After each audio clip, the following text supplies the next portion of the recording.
Hello दोस्तों, मैं Janaki Nishad advocate district court Azamgarh आप सभी का एक बार फिर से अपने YouTube channel law education GK में आप सभी दोस्तों का, छात्रों का हार्दिक स्वागत, अभिनंदन एवं वंदन करता हूं।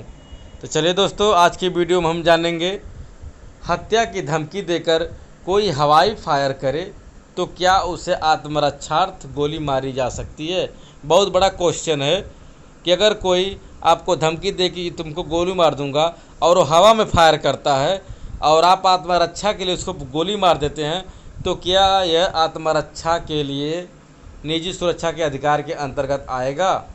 तो चलिए वीडियो को देखते हैं पूरा कि क्या होता है। दोस्तों, भारतीय दंड संहिता की धारा 107 में ऐसी ही 7 परिस्थितियों का वर्णन किया गया है जिसमें रक्षा के लिए हमलावर पर किया गया जवाबी हमला ऐसा हमलावर जिससे मृत्यु हो जाए सज़ा नहीं बल्कि माफ़ी के लिए योग्य होता है। यानी हमने पिछली वीडियो में आपको ऐसी 7 परिस्थितियों का वर्णन किया है जो हम नीचे डिस्क्रिप्शन में लिंक दे देंगे, आप वहां से देख सकते हैं कि ऐसी कौन सी 7 परिस्थितियाँ हैं जब अगर कोई हत्या कर देता है किसी का तो वह सज़ा योग्य नहीं होता है। तो लेकिन यहाँ पर प्रश्न क्या है कि जवाबी हमला आत्मरक्षा के लिए किया गया या फिर हमलावर की हत्या के लिए। सुनिश्चित कैसे किया जाए कि कोई जवाबी हमला आत्मरक्षा के लिए किया गया है या हमलावर की हत्या के लिए। यह बहुत बड़ा प्रश्न है दोस्तों कि आत्मरक्षा का अधिकार कब उत्पन्न होता है और कब समाप्त होता है। यानी हम कैसे जानेंगे कि कब आत्मरक्षा का अधिकार उत्पन्न हुआ और कब समाप्त हो गया। जैसे यदि कोई तलवार लेकर आप पर हमला करे और उसे रोकने के लिए आप पिस्तौल से फायर करें जिससे उसकी मृत्यु हो जाए तो इसे आत्मरक्षार्थ माना जा सकता है। परंतु यदि कोई हत्या की धमकी देकर हवाई फायर करे तब क्या उस व्यक्ति को आत्मरक्षा के नाम पर गोली मारी जा सकती है। इन्हीं सवालों को ढूंढने के लिए आईपीसी की धारा 102 के तहत चलिए हम देखते हैं। भारतीय दंड संहिता 1860 की धारा 102 की परिभाषा देख लेते हैं क्या है। धारा 102 में बताया गया कि व्यक्ति को निजी सुरक्षा के बचाव कब उत्पन्न होगा और कब समाप्त रहेगा, कब जारी रहेगा। नंबर 1, तब कोई हमलावर ने तुरंत हमला किया हो और जब तक उस हमलावर से खतरे की आशंका हो। यानी कोई हमलावर ने तुरंत हमला किया हो जब तक उस हमलावर से खतरे की आशंका हो। यानी जब तक खतरा है, खतरा बना है, अगर उस पर हमला किया गया है तो आत्मरक्षा की श्रेणी में आता है।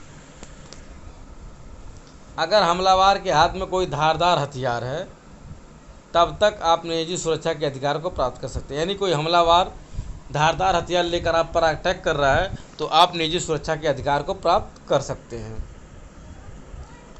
आइए जानते हैं कि कब नहीं मिलता है निजी सुरक्षा का अधिकार व्यक्ति को। यानी वह कौन सी परिस्थितियां होती हैं जब किसी व्यक्ति को निजी सुरक्षा का अधिकार प्राप्त नहीं होता है। नंबर 1, अगर हमला करते समय हमलावर निहत्था हो तब। यानी जो हमला करने वाला व्यक्ति है एकदम निहत्था हो या वह आत्मसमर्पण कर दे तुरंत, तब। यानी अगर कोई हमलावर निहत्था है या आत्मसमर्पण कर दे तब तुरंत निजी सुरक्षा का अधिकार खत्म हो जाता है वहीं पर। और अगला, सामान्य धमकी देने पर आपको निजी सुरक्षा का अधिकार प्राप्त नहीं होगा। यानी कोई सामान्य धमकी दे रहा है, हल्के फुल्के धमकी दे रहा है, तब वहाँ पर निजी सुरक्षा का कोई अधिकार का महत्व तो नहीं होता है। और बात करें अगर तीसरे नंबर की, यह अधिकार तुरंत प्रारंभ होता है और उसी समय जब खतरे की आशंका होती है तब तक बना रहता है। यानी जो निजी सुरक्षा का अधिकार है, जब कोई झगड़ा फसाद होता है तुरंत प्रारंभ होता है और उसी समय खतरे की आशंका होती है तब तक बना रहता है। यानी जब तक खतरा होता है तब तक वो बना रहता है। उसके बाद आपके द्वारा किया गया हमला निजी सुरक्षा के अंतर्गत नहीं आएगा। अगर बाद में आपने कोई हमला किया तो वह निजी सुरक्षा के अंतर्गत नहीं आता है। इसके उदाहरण के माध्यम से समझते हैं हम, वाद के माध्यम से। नानू कहार बनाम बिहार राज्य। मृतक द्वारा आरोपी के पिता पर लाठी से वार किया गया, जिसके कारण आरोपी को प्रतिरक्षा का बचाव उत्पन्न हुआ। यानी जब आरोपी के पिता पर लाठी से वार किए जा रहे थे, उसी समय आरोपी की प्रतिरक्षा का बचाव उत्पन्न हुआ। यानी जो मार खा रहा था उसको प्रतिरक्षा का बचाव उत्पन्न हुआ, लेकिन मारपीट शांत होने के बाद भी आरोपी ने मृतक पर तेज धार वाले हथियार से हमला कर दिया, जिसके कारण उसकी मृत्यु हो गई। यानी जब लड़ाई झगड़ा समाप्त हो गया, उसके बाद आरोपी ने मृतक पर तेज धार से हथियार से हमला किया, जिससे उसकी मृत्यु हो गई। अब बताइए आप यहाँ पर क्या निजी सुरक्षा का अधिकार मिलेगा? जी नहीं।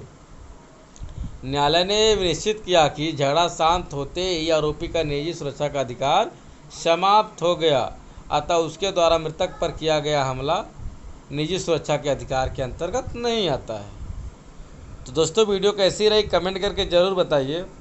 अगर दोस्तों वीडियो अच्छी लगी तो प्लीज़ हमारे चैनल को सब्सक्राइब जरूर करें और अपने दोस्तों में भी शेयर करें। चलिए दोस्तों मिलते हैं अगले वीडियो में, तब तक के लिए अपना और अपने परिवार का ख्याल रखें, शांति बनाए रखें। धन्यवाद।